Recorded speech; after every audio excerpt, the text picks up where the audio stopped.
Whoops. Hi. I was paying attention to the other screen and did not notice that the song ended. Hi, everybody. Welcome to Tuesdays in the Shop. I'm Yvette, and this is Jen. Say hi, Jen. Hi, Jen. Jen's bandwidth seems to be a little bit awkward, so she's a little fuzzy, so don't mind that. I'm but we're here. Awkward. Sorry? I'm always awkward. No, you're delightful. Everybody loves you. Especially when you make jokes I don't understand. So we're Gotham Quilts, and we do this weekly live video to tell you what's going on with us at the store. And this week we are telling you about Jen's next live Zoom class. So Jen, take it over. All right. The next class that I'm doing this weekend on Sunday, I think, I hope, is yes. Kawandi Style Quilting by machine. When I started Kawandi Quilting, I think actually the night that we were doing it, in Quilt Stitch Lab. I keep calling it Quilt Lab because it's hard to change. It used to be Quilt Lab, yeah. Right. We talked about it and we're like, well, could this be done by machine? Because traditionally it's done by hand. And it can be done by machine. Almost anything you can do by hand can be done by sewing machine if you have the patience. Luckily, so this doesn't. Before you get into that, why don't you tell us what even Kawandi is? I bet you there's plenty of people watching who've never even seen that word before. To go all the way back. Mm-hmm. Well, Kawandi quilts are they are a traditional craft, and I call them Kawandi quilts, which is actually kind of redundant. Kawandi means quilt in one of the dialects that they use in India. It is a quilting practice from the city quilters who were an African people who were brought to India, and they are in Western India in near Maharashtra and Karnataka on the western edge. They live in the mountainous region, and they're very rural farmers. And the women used recycled sari to make Kawandi. And they start with a solid back. And then here, this one actually is a better representation because this one has the fula. And then they use scraps of sari, and you quilt from the outside in, which is why it was so exciting to me because it's backwards. Usually we quilt from the inside out to chase the fullness away, but in Kawandi, you go from the outside in and just kind of pack it down. And you're like only quilting, right? You don't do piecing first? No piecing. You skip the boring part. You don't have to do any measuring. You just skip right to the quilting. And usually it's traditionally done by hand. This one was started on my machine. I did the first row of stitches. You can kind of see on the machine. And then I switched to hand stitching. But if you don't love hand stitching for whatever reason, I love hand sewing, but also I like to go fast sometimes. So I do both. But if you have arthritis or just lack of patience, like me, you can do it by machine. So this one has little hula on the end. Not many of my Kawandi do because I have a bit of an anal retentive personality, and these drive me bananas. And there's no binding either, right? There's no binding. No, like all the parts that you skip on most projects where you don't. I can't get to the binding. I can't get to this. You just skip it all with Kawandi and go right to the fun. That's cool. But with the machine, you can make your rows of stitches really close together because it goes so fast. So where this would probably take me 4 or 5 hours, this would take me less than an hour. And part of that is probably cutting my fabrics out and pressing the edges. Oh, so you're not just using scraps? I do use scraps, but sometimes they're too big. Because if you're making, especially something this small, if you use a scrap that's like 4 inches square, it's just going to cover up half of your piece. So I like to use little. So theoretically, if I did only use 4-inch scraps, would it go faster? It might, but so I would get. This actually is the first one that I did on the machine. It gets a little bit boring if you line things up. And oh yes, you definitely can combine hand and machine. I've done it. I do it all the time now because there's parts of Kawandi are slower. Like starting the first outer row takes a long time to start by hand, but I Why? start them by machine all the time, Wait, which I why? thought this Why was. does it take a long time? Well, because each stitch, every fabric that you put down when you're going around the outside, so you stitch here and then you have to add another piece and then you stitch and then you add another piece. So it's a slow process at the beginning. And Oh, that because none first, of the fabrics are already down. right. So Like, you yep. it just takes that part is the longest, slowest time. When you do it on machine, you can do that part a lot faster.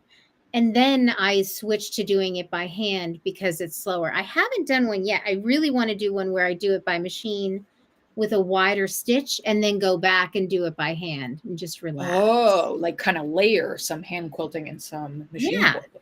I think that sounds great. Yes. Kathy, I have also just purchased a Baby Lock Sashiko machine and I have not gotten it to work correctly yet. So it Oh is, no. it's very frustrating.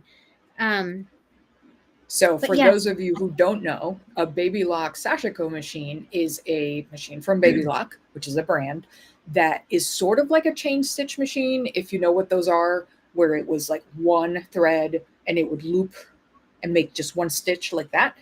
I know it's not actually a chain stitch machine, the real ones, but that's a way to think about them. yeah. And they make realistic looking big stitch quilting stitches with a gap between each stitch. I have I've a wanted sample. one for years. Yes, I just got it and I bought a used one and I think it's me, not the machine, but of course I also think it couldn't possibly be me.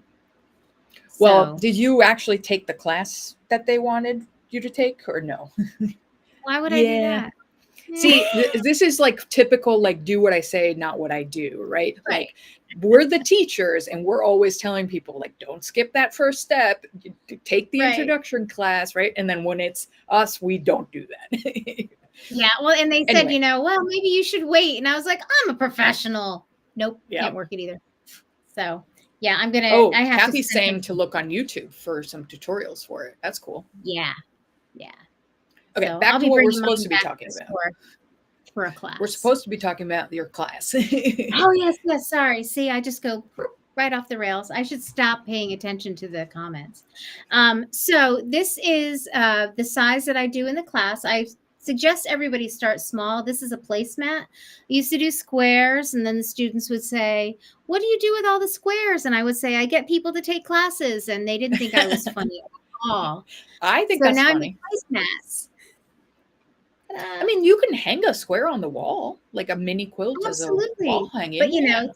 how many wall minis do you need on your wall? So we do the placemat and there's going to be a range. Some people in class are going to finish one real quick and then do another one because a lot of times like I explain how you do it and they just take off. And then some people are going to be struggling and it's going to be slower. So there's everything in the class, like a range, no matter how many times I do it. But the pattern that comes with the class has the placemat, but I have instructions for a longer one so you can make a matching table runner. That's great. Yeah. And when is the class? It is Sunday from 10 to 2, I believe. I would Yes, have to it check is. my calendar to be sure. And that's this Sunday, everybody. So the 23rd, This Sunday. if you scan this QR code, or click the link that's in the description, then you'll go straight to our website and it has all the information. This is a class on Zoom that Jen teaches, and this is actually the first time you're teaching this technique, right? This It's the first time variation I'm of the teaching it technique. with you guys. I did teach it live. It's the first time I'm teaching it virtually. I did Oh, teach I it see. live in Lancaster. So Cool. Yeah. So like, I don't know if yeah. everybody understood that this is something Jen sort of like reverse engineered, right? Like she's been doing Kawandi more like in the traditional style by hand for years and years and experimenting in different variations of it and techniques. And then at some point somebody said, but can you do it by machine? Because some people really hate working by hand, right? And Jen did a bunch of troubleshooting and figured out a technique to do it by machine. And I think that's really cool, Jen. It's really fun. And I think, I've gotten a lot of, not a lot, I've gotten a couple of people push back that I'm like ruining it or something, which I always think is pretty amusing because my grandmother sewed and my great grandmother sewed. And as soon as sewing machines were invented and they had the money, they got a sewing machine. I don't think that there's any ruining of tradition. And I'm not pretending that I'm anything other than what I am, which is a sewing enthusiast stealing a technique. Yeah, So and no one's saying you have to do it this way, right? Like, we're not going to show up at your house and handcuff you if you don't do it by machine. This is an option if you want to learn how to do it by machine, right? absolutely. And I do say there, everybody says there's no quilt police. There are quilt police. We've all met them. I started to be inducted into the quilt police before I decided to take a different path. But there really are no Kawandi police. There's none. Yeah. Well, there really shouldn't be. And like, this is our hobby, right? Why does people seem to really enjoy ruining things for other people? Like, why, right? Like, this is fun. This is creative. This is soothing and like self-care, right? And like, somebody has to come in and poop on it. Like, no, thank you. No, and it is a fantastic way to use up your scraps. So if you're interested in the class and you're worrying that you need to buy something, let me tell you, you do not need to buy anything. If you have a sewing machine and thread and some scrap fabric, we can make this happen. And scrap batting too, right? Right, scrap batting. You can Franken batting all you want. I give my students that like, what's your favorite batting? Well, I have a favorite. My favorite is silk. Sometimes it's a wool cotton blend. What I usually use is whatever's on the top of the scrap pile. Right. The one you can find the fastest. Yeah, like I want to get going and let's do this. The other thing I wanted to mention, we won't do this in class, but you can make them bigger by machine. This is the biggest one I've done, and it's a baby quilt, and it's been washed, and you can see it's so floppy, and it's batik. The other thing I like about it by machine is I can go through all my batik scraps, my scraps like white on white with ink and thick dye. The ones that my hand needle doesn't want to go through. Yeah. And this is going to be the baby quilt that gets used and dragged around and turned into a real like velveteen rabbit. This is going to get loved someday if the dog doesn't get it first. Right. And with all that quilting, it's very sturdy, right? Yes, this is not going to fall apart in the wash. No, this is going to have to get chewed. Yep. Yeah, hey, Jen, your internet caught up again. Can you show your samples again? Because now it's more is it more in focus? Smooth? Yeah, I don't know what changed, but your internet's better now. So this is the back of the big one. And then I have little pieces of it in here, and I pulled the colors. I don't know. So it's all grays. I like gray quilts. And I can see to use bigger scraps for that large size Kawandi, which makes sense, right? It's a bigger scale, so bigger scraps go better, right? Yeah. Like if you used big scraps, you'd have no motion, nothing going on. So this is the table runner. Yeah. And you can use up your appalling bits of Cape Facet fabric and get rid of them. So this is the placemat. This is the size we do in class. Can you hold it closer so people can see the texture? And here's a question I don't think we covered. For each of those pieces of fabric that you're adding, do you have to baste them? Do you have to stitch through the edges? Like, how do they not unravel? So they're folded under. Oh. So everything is folded under on at least two sides. And, so this one, let's see. This one is folded under where it's on top here. And it's folded under where it's on top there. But where it's under this other piece, it's not folded. It's just kind of sneaked in. Okay. And then the next layer covers the raw edge. Right. So you're one of the fun parts is that you're kind of solving a puzzle as you go along. Like, you're just working along. And I do not pin the whole thing down before I get started. I am always working on this piece of fabric and I sew, and then I'm on this piece of fabric. I'm only solving problems as they come up, because to me, it's no fun to pin the whole thing and then just stitch it down. Do you think that the reason you mentioned that is because somebody must have asked you that, right? Because they're like scared a lot of my that it's going to turn out bad? Yep. So it's not bad. It's not wrong. But to me, the whole fun of the process is watching it evolve. And like let's see, I don't know that I did it. I definitely did it on this one. So I will look at my fabrics in my scrap basket. And so as I'm doing this one, like this green one pops up, and then I want to have something that talks to it next to it. Like there's other greens around it. I really spend time thinking about how the fabrics interact with each other. And it may look a little bit chaotic, but a lot of thought did go into them usually. And And do you pre-pull like a selection of fabrics from your stash, or are you always I just like do. reaching in? When I'm doing it by machine, I do a lot more prep. I will press the pieces. I will fold under two sides just to make it a little bit smoother of a process. At the machine, you can just pick it up and go. By hand, I don't do as much. Um, but yeah, it's so fun. Like I don't know. I try to maximize the fun of the process for Yeah, myself. But students definitely have different opinions of what the process should be for them, and it's great. yeah, You you get to can do do whatever you whatever want. you want. Yep. You get to I hear always what I think, like best and try your stuff. yeah, this is to me is like a very low pressure version of improv, right? Like Oh yeah, there's no pattern to follow.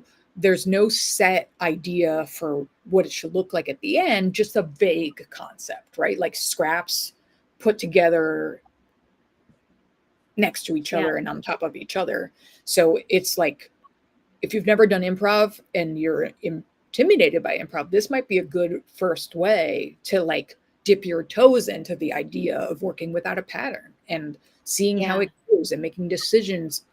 It's, I think it's a really cool technique. And It's a lot of fun, and everybody's always very excited when they see them. The other thing, if you have scraps or orphan blocks in your basket, this is pieced. oh, This hold it little up. guy. Let me see. So he's a half square triangle unit that didn't get Oh trimmed or yeah. something. So I stick them in. If it's in my bucket, it can go in the Kawandi. I do tend to sort out my colors more now and come up with some kind of color scheme, but I don't I don't make myself crazy. And usually something doesn't fit. Yeah, Um, and if we're thinking of this as like a scrap buster, most of us have more scraps of a certain color than others, right? Like I have no yellow scraps at all, right? yeah. So you almost had your own colorway already made before you start. Yeah. Yeah. And it's super fun to go sifting through your scraps and go, oh, this one is from that challenge. This one is from that bundle. I found this one when I was on vacation. There's a piece of an old shirt. Like I Yeah, really like that about this particular thing. And I've always been a scrappy quilter. I find it very hard to make quilts with just a couple of fabrics. So like I was the one that I'm working on now. I don't know how many purple fabrics I had, but I had to go to the store and buy 3 more. Because 60 wasn't enough. right, of course. And speaking of fabric, do you generally only use quilting cotton on these, or could you use other stuff? I typically use quilting cotton. However, I do stray. I use linen. I use rayon. I've been using a lot of velvet lately because I have velvet that I Velvet. acquired. I don't know how it's going to wash though. So I'm curious to see the one that I'm working on now has velvet, silk, all these things that have been laying around, and they're pretty colors and I want to play with them. So there's always a little bit of risk with a bigger one where I experiment. Like it's going to be another few weeks before I can wash it and finish it and find out Right. if that was a bad idea. Yeah. So I guess you'll check back in and tell us if that Right. was a I will bad definitely idea check back in. later. I think it's definitely like I've gotten a lot more relaxed with the idea of what if? Like what if I did this? What if I did that? Well, then the only way to find out is if I try it. Right. And So, especially on a small test piece, right? Like when you're right, these learning are a great. technique, doing something small is a way to try it out, see if you like it before you commit, right? And like you Right. probably all know that when you start doing something, you don't do it as nicely. So like I always tell people when you're learning a new technique to take a small project first, because if you do that new technique on a huge project first, you totally can tell which end you started on and which end you finished on, right? Because the beginning will be less consistent than the end.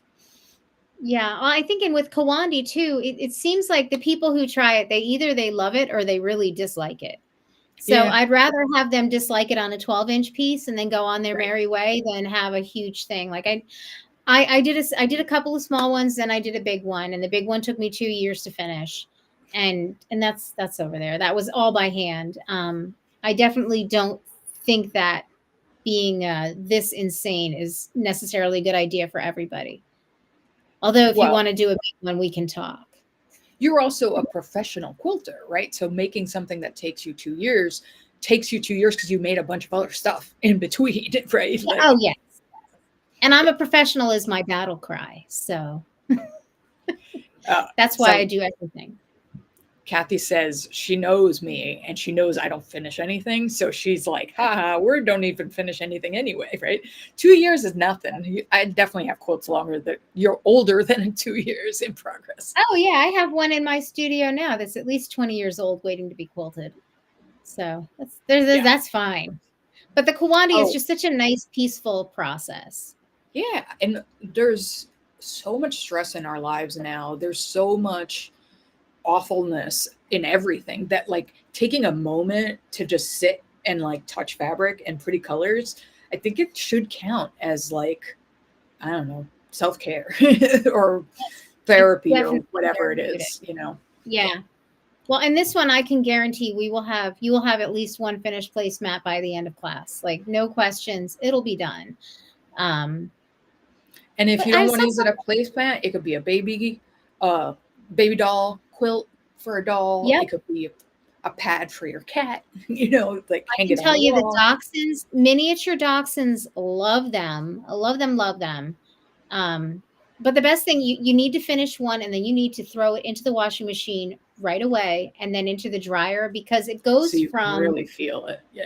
it goes, so this one is just quilted. This hasn't been washed because this is a sample. This one is washed and it is so rumply and crinkly. If you're a fan of the crinkly old quilt, you are going to love this because they Go like crinkle. this, like with the two of them, so we can see the texture. Yeah, that's like nice and floppy. Yeah. And then this one is so stiff. Yep, you can totally tell. But like once I wash it, all that will go away. But this is because, I also don't pre-wash my fabric. So this is not pre-washed fabric. And it's the artisan cottons are a little bit thick, so they're heavy. And I'm sure this was a warm and natural batting because I have so much warm and natural scrap and I gotta get rid of it. I got a So it goes weird question. Could you do it without a backing? Sorry, without yeah, batting? So yeah, it would be a absolutely. backing and then just the pieces on top. So if you wanted a very lightweight one, You could, and the Kawandi, I bought 2 pieces from India, and they don't have any kind of filling in them. oh, Part of that though is they used to use kind of rags in the center, but they now they just the ones that they make for export, there's nothing in the center. so they are more lightweight. Yes, they are more lightweight. They're still pretty heavy because there's a lot of overlap of the fabric, but yeah, they're definitely lighter. I was kind of surprised, and I haven't like taken any stitches out, but I definitely am like in there. Andrea's asking if it's hard to keep it square if you started out with a square piece.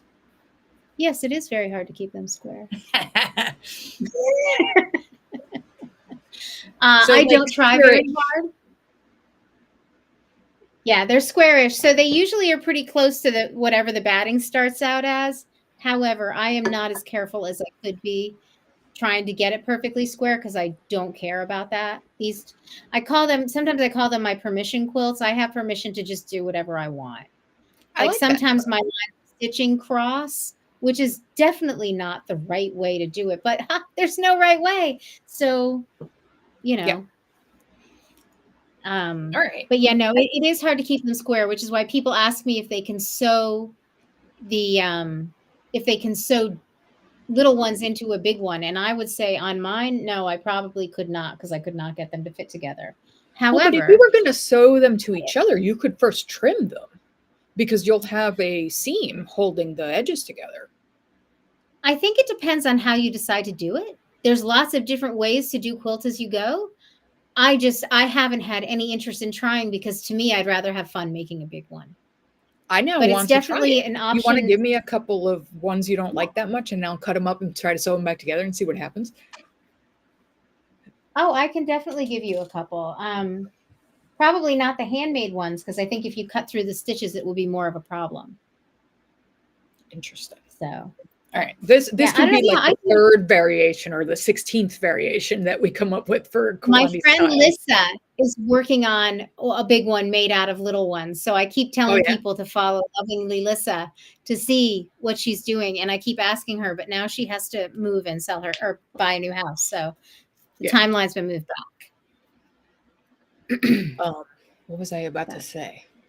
Oh, I know. Let's say again when the class is meeting, so that if people joined us late, they missed the beginning. So Sunday from 10 to 2 Eastern time. If you are in a different time zone, please Google it. Don't ask me because I will give you the wrong answer almost every time. I don't understand time we're all zones. terrible at time zones. There's computers for a reason.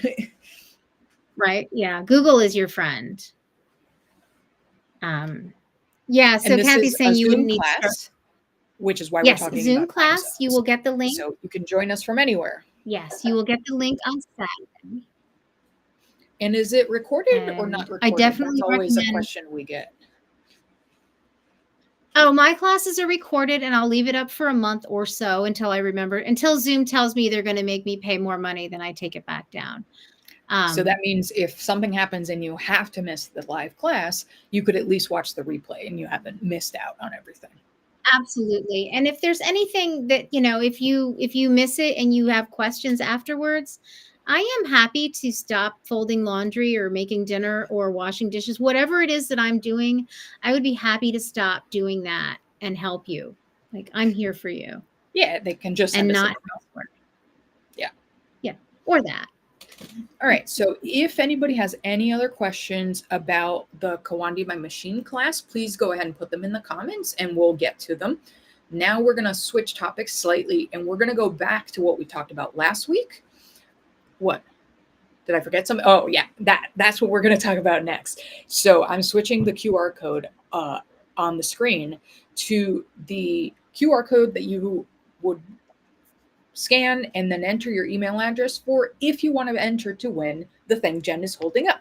So these are called color card decks, and they are helpful for picking out coordinating colors and like shades of colors. And if you want to see us really dive into how you use them, watch the previous video in our stream. So if you're on YouTube, go to Tuesdays in the Shop and look at the previous one. If you're on Facebook, you look on our page for the previous stream, like on the feed on the page.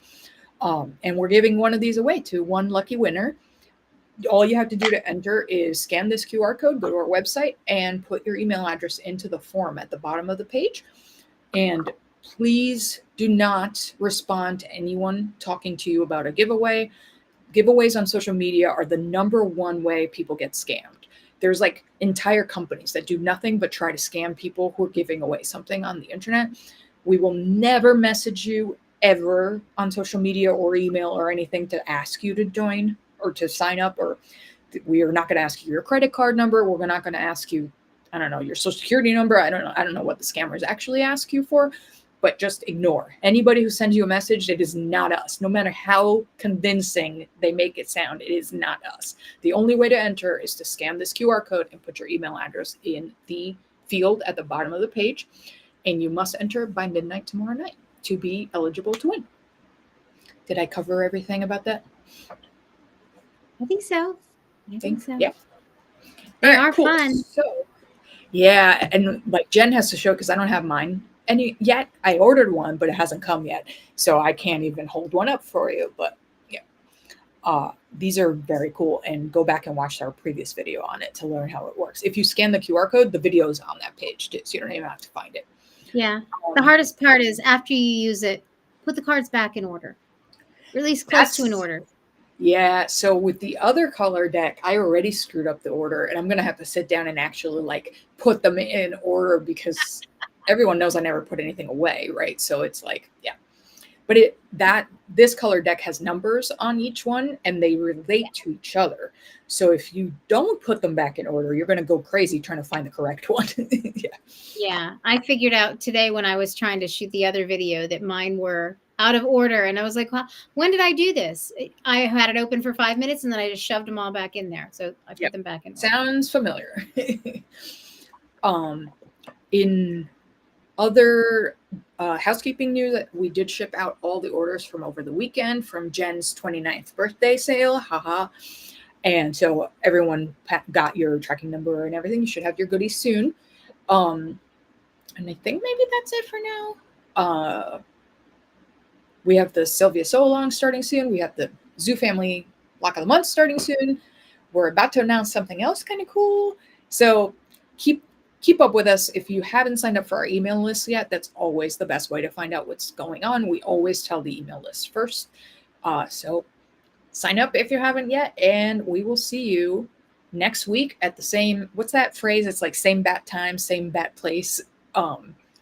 She's looking at me like she has no idea what I'm talking about. I'm not sure which joke you're trying to make, but that might I don't be know something. either. Yeah. Like I have like vague memories of things that were jokes when I was a child, and then I don't know where they came from, Anyway, that is not what the point of this. Jen, do you have anything else you'd like to say? Oh, see, Andres knew what I was talking about. Yeah, Andres says it. Same bad place. Oh, Look, same all bad the comments channel. knows what I'm talking about. Yeah, I must have missed that one. I was more of a Superman girl. TV show Probably. thing. I'll ask my husband. He knows everything. Yeah. So I don't know that I even watched Batman, but I somehow have that like thing in my head. Same bat time, same bat channel. Anyway, so thanks for joining us for another Tuesdays in the Shop. We'll be back next week. What are we talking about next week? I don't remember. It'll be fun though, I promise. Let us know if you need anything. You can always email us. It's info@gothamquilts.com. And have a good night. Thank you, Jen. Bye. Bye. Yes, too young because I'm only 29. Yes, again. Good night.